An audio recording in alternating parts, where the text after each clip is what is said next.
ನಮಸ್ತೆ ಸ್ನೇಹಿತರೆ. ನಮ್ಮಲ್ಲಿ ಏನಾಗಿದೆ ಅಂದರೆ ಸಂಘಟನೆ ಅನ್ನೋದು ತುಂಬ ಸಮಸ್ಯೆ ಆಗಿದೆ ಸ್ನೇಹಿತರೆ. ಯಾಕೆಂದರೆ ಬೆರಳೆಣಿಕೆ ಮಾಡುವಷ್ಟು ಜನ ಬರ್ತೀವಿ. ನಮ್ಮ ಗುಂಪಲ್ಲಿ 800ರಿಂದ 850 ಜನ ಇದೆ ಗುಂಪಲ್ಲಿ. ಅದು ಔಪಚಾರಿಕವಾದಂಥ ಒಂದು ಗುಂಪು ಆಗಬೇಕು. ಕೆಲವೊಂದಿಷ್ಟು ಏನು ಮಾಡ್ತಾರೆ ಅಂತಂದರೆ ಸರ್ ಹೇಳಿದ್ದನ್ನು ಫಾಲೋ ಅಪ್ ಮಾಡೋಂಥದ್ದಾಗುತ್ತೆ. ಅದು ಬೆರಳೆಣಿಕೆ ಮಾಡೋವಷ್ಟು ಜನ ಆಗುತ್ತೆ. ಮತ್ತು ಬಹುತೇಕ ಜನ ಬರ್ತಾ ಇಲ್ಲ. ಇಲ್ಲಿ ಈ ಸಂಘಟನೆ ಕೊರತೆ ಇರೋದ್ರಿಂದ ಇಲ್ಲಿ ನಾವು ಅಧಿಕಾರಿಗಳ ಹತ್ರ ಬಂದಾಗ ಅವರು ನಿಮ್ಮಲ್ಲಿ ಒಂದು ಒಗ್ಗಟ್ಟಿಲ್ಲ, ನಿಮ್ಮಲ್ಲಿ 1 ಲಕ್ಷ 1.5 ಲಕ್ಷಗಟ್ಟಲೆ TET ಪಾಸ್ ಆದವ್ರು ಇದ್ದೀರಾ, ಆದರೆ ನೀವು ಬೆರಳೆಣಿಕೆ ಮಾಡೋಷ್ಟು ಜನ ಬಂದಿದ್ದೀರಾ. ಎಲ್ಲರಿಗೂ ಹಿತಾಸಕ್ತಿ ಇಲ್ಲ, ನೀವು ಅಷ್ಟೇ ಜನ ಬಂದಿದ್ದೀರಾ ಅಂತೇಳಿ ತುಂಬ ನಮ್ಮಲ್ಲಿ ಒಂದು ಒಳ್ಳೆ ನಂಬರ್ ಇಲ್ಲ, ಒಂದು ಔಪಚಾರಿಕ ಸಂಘಟನೆ ಇಲ್ಲ ಅಂತ ಹೇಳ್ಬಿಟ್ಟು ಅದನ್ನು ಹೈಲೈಟ್ ಮಾಡ್ತಾರೆ. ಸ್ನೇಹಿತರೆ, ದಯವಿಟ್ಟು ಅರ್ಥ ಮಾಡ್ಕೊಳ್ಳಿ. ಈಗಿನ ಸರ್ಕಾರ ಏನಿದೆ, ಸರ್ಕಾರ ಯಾವುದೇ ರೀತಿಯಾದಂಥ ಒಂದು DED BEd ಆದವ್ರಿಗೆ DET ಆದವ್ರಿಗೆ ಅವಕಾಶ ಸಿಗಲಿ, ಗುಣಾತ್ಮಕ ಶಿಕ್ಷಣ ಸಿಗಲಿ ಅನ್ನೋ ಒಂದು ಆಶಯ ಅಂತೂ ಇಲ್ಲವೇ ಇಲ್ಲ. ಈಗ 5520 ಜನ ಕಲ್ಯಾಣ ಕರ್ನಾಟಕದಲ್ಲಿ ಕನ್ಫರ್ಮ್ ಆಗಿದೆ. ಅದನ್ನು ಮಾಡೋರು ಬಿಟ್ಟರೆ ಇನ್ನು HK ಇದಾದಮೇಲೆ HK ಅಂತ ಬರುತ್ತಲ್ಲ, ಸಮಗ್ರ ಕರ್ನಾಟಕ ಶಿಕ್ಷಕರ ನೇಮಕಾತಿ ಅನ್ನೋದು ನಿಜಕ್ಕೂ ಮರೀಚಿಕೆ. ಇದನ್ನು ವಾಸ್ತವ ಸ್ಥಿತಿ ಅರ್ಥ ಮಾಡ್ಕೊಳ್ಳಿ ಸ್ನೇಹಿತರೆ. ಇದು ಸಮಗ್ರ ಕರ್ನಾಟಕ ಶಿಕ್ಷಕರ ನೇಮಕಾತಿ ಆಗಬೇಕು ಅಂದರೆ ಕಾನೂನಾತ್ಮಕವಾದ ಹೋರಾಟ ತುಂಬ ಮುಖ್ಯ ಆಗಿದೆ.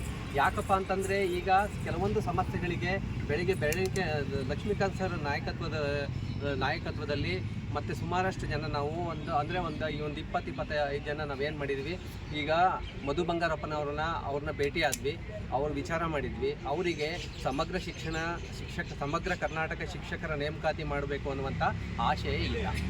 ಅವರಿಗೆ ಕಲ್ಯಾಣ ಕರ್ನಾಟಕದವರು ಒಂದು 5500 ಚಿತ್ರ ಏನಿದೆ ಅದನ್ನು ಮಾಡೋರಿದ್ದಾರೆ. ಈ ಮುಂದಿನ ದಿನಗಳಲ್ಲಿ ಏನಾಗುತ್ತೆ ಅಂದರೆ 2026, 2027, 2028 ಈ 3 ವರ್ಷಗಳಲ್ಲಿ ಆಗುವಂಥ ನಿರೀಕ್ಷೆ ಇಲ್ಲ ಸಮಗ್ರ ಕರ್ನಾಟಕದ್ದು. ಈಗ ಏನಾಗಬೇಕು ಅಂದರೆ ಅತಿಥಿ ಶಿಕ್ಷಕರು ಅನ್ನುವಂಥ ಪರ್ಯಾಯ ಅವರಿಗಿದೆ. ಯಾರಿಗಿದೆ? ಸರ್ಕಾರಕ್ಕೆ ಅತಿಥಿ ಶಿಕ್ಷಕರನ್ನ ಅನ್ನೋವಂಥ ಪರ್ಯಾಯ ಇರೋದ್ರಿಂದ ಒಬ್ಬರು ಸಂಬಳ 5-6 ಜನ ದುಡಿಸ್ಕೋಣ ಅಂತ, ಚಾಕರಿ ಮಾಡಿಸ್ಕೋಣ ಅಂತ ಒಂದು ಸನ್ನಿವೇಶ ಇದೆ. ಇಂಥ ಪ್ರಕ್ಷುಬ್ಧ ವಾತಾವರಣದಲ್ಲಿ ನಾವು ಕಾನೂನಾತ್ಮಕವಾದ ಹೋರಾಟ ಮಾಡೋದ್ರ ಮುಖಾಂತರ ಕಾನೂನಿನಿಂದ ನಿರ್ದೇಶನ ಬರುವಂಥದ್ದು ಏನಾದರೂ ಒಂದು ವೇಳೆ ಆಯಿತು ಅಂತಂದರೆ ಈ ಸಮಗ್ರ ಶಿಕ್ಷಣ, ಈ ಕಲ್ಯಾಣ ಕರ್ನಾಟಕ ಶಿಕ್ಷಕರ ನೇಮಕಾತಿ ಜೊತೆಗೆ ಸಮಗ್ರ ಕರ್ನಾಟಕ ಶಿಕ್ಷಣದ ನೇಮಕಾತಿನೂ ಕೂಡ ಆಗುತ್ತೆ. ನೀವೆಲ್ಲೋ ಒಂದು ಕಡೆ ಕುತ್ಕೊಂಡು ಚಾಟಿಂಗ್ ಮಾಡ್ಕೊಂಡು ಸರ್ ನಮ್ಮ TET ಇನ್ನೊಂದ್ಸಲಿ ಮಾಡಿಸಿ, ನಾವು ಇದು DEd ಅವ್ರು ಇದೀವಿ 1 to 5 ಮಾಡಿಸಿ, 6 to 8 ಮಾಡಿಸಿ, ಈ ಥರದ ಧೋರಣೆಯಿಂದ ಹೊರಗೆ ಬನ್ನಿ, ಆಯಿತಾ? ಇಲ್ಲಿ ಕಾನೂನಾತ್ಮಕ ಹೋರಾಟಕ್ಕೆ ಒಂದು ಔಪಚಾರಿಕವಾದಂಥ ಒಂದು ಕಾರ್ಯಕ್ರಮಗಳಿದೆ. ನಾವು ಒಳ್ಳೆ ಸೀನಿಯರ್ ಲಾಯರ್ನ ಇಡಬೇಕಾದಂಥ ಒಂದು ಸನ್ನಿವೇಶ ಇದೆ. ಎಲ್ಲರೂ ಕೂಡ ಆರ್ಥಿಕವಾದಂಥ ಸಹಕಾರ ಮಾಡಿದರೆ ಮಾತ್ರ ಸಾಧ್ಯ ಆಗುತ್ತೆ ಹೊರತು ಎಲ್ಲೋ ಒಂದು ಕಡೆ ಕುತ್ಕೊಂಡು ಚಾಟ್ ಮಾಡಿದ್ರೆ ಆಗಲ್ಲ. ನೀವೆಲ್ಲರೂ ಆರ್ಥಿಕ ಸಹಕಾರವನ್ನು ಮಾಡಬೇಕಾಗುತ್ತೆ. ದಯವಿಟ್ಟು ಅರ್ಥ ಮಾಡ್ಕೊಳ್ಳಿ. ಒಂದು ಲೀಡರ್ಶಿಪ್ ಸಿಕ್ಕಿದೆ ಅಂತ ಅಂದಾಗ ಅದಕ್ಕೆ ನಾವೆಲ್ಲರೂ ಕೂಡ ಬೆಂಬಲಿಸಬೇಕು, ಸಹಕಾರ ಕೊಡಬೇಕು. ಒಗ್ಗಟ್ಟಿನಲ್ಲಿ ಬಲ ಇದೆ ಹೊರತು ಎಲ್ಲೋ ಒಂದು ಕಡೆ ಬೆರಳೆಣಿಕೆ ಮಾಡೋ ಜನಗಳಿದ್ದರೆ ಇದಾಗಲ್ಲ. ಸಾಧ್ಯವಾದಷ್ಟು ಏನು ಮಾಡಿ ಅಂತಂದರೆ ನಾವೆಲ್ಲರೂ ಈಗ ಕಾನೂನಾತ್ಮಕವಾದ ಹೋರಾಟ ಮಾಡೋದ್ರ ಮುಖಾಂತರವಾಗಿ ಶಿಕ್ಷಣ ಸಚಿವರು ಗಮನಕ್ಕೆ ತರಬೇಕು. ಸರ್ಕಾರಕ್ಕೆ ಚಾಟಿ ಏಟು ಬೀಸಬೇಕು. ಒಂದು ಧರಣಿ ಮುಷ್ಕರ ಏನೇ ಮಾಡಿದರೂ ಕೂಡ ನಮ್ಮ ಸರ್ಕಾರಗಳಿಗೆ ಸಂವೇದನೆ ಇಲ್ಲ ಸ್ನೇಹಿತರೆ. ಇದನ್ನು ಅರ್ಥ ಮಾಡ್ಕೊಳ್ಳಿ. ಆ ಸಂವೇದನೆ ಬರಬೇಕು ಅಂದರೆ ಕಾನೂನಾತ್ಮಕವಾಗಿ ಏನು ಸಲಹೆ ಮತ್ತು ನಿರ್ದೇಶನಗಳು ಬಂದರೆ ಮಾತ್ರ ಸಾಧ್ಯ ಆಗುತ್ತೆ.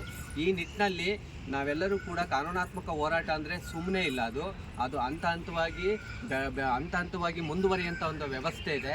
ನಾವು ಜೂನ್ ಅಷ್ಟೊತ್ತಿಗೆ ನಾವು ಏನು ಮಾಡಬೇಕು ಅಂದರೆ ಸರ್ಕಾರಕ್ಕೆ ಕಾನೂನಾತ್ಮಕವಾಗಿ ನಿರ್ದೇಶನ ಹೋಗಬೇಕು. ಏನಂತ, ನೀವು ಅತಿಥಿ ಶಿಕ್ಷಕರು ನೇಮಕ ಮಾಡ್ಕೊಂಡ್ರೆ ಒಂದಿಷ್ಟು ಮಾಡ್ಕೊಳ್ಳಿ, ಒಂದಿಷ್ಟು ಪರ್ಸೆಂಟೇಜ್ ಮಾಡ್ಕೊಳ್ಳಿ. 40% 1,20,000 ಏನು ಹುದ್ದೆಗಳಿದೆ,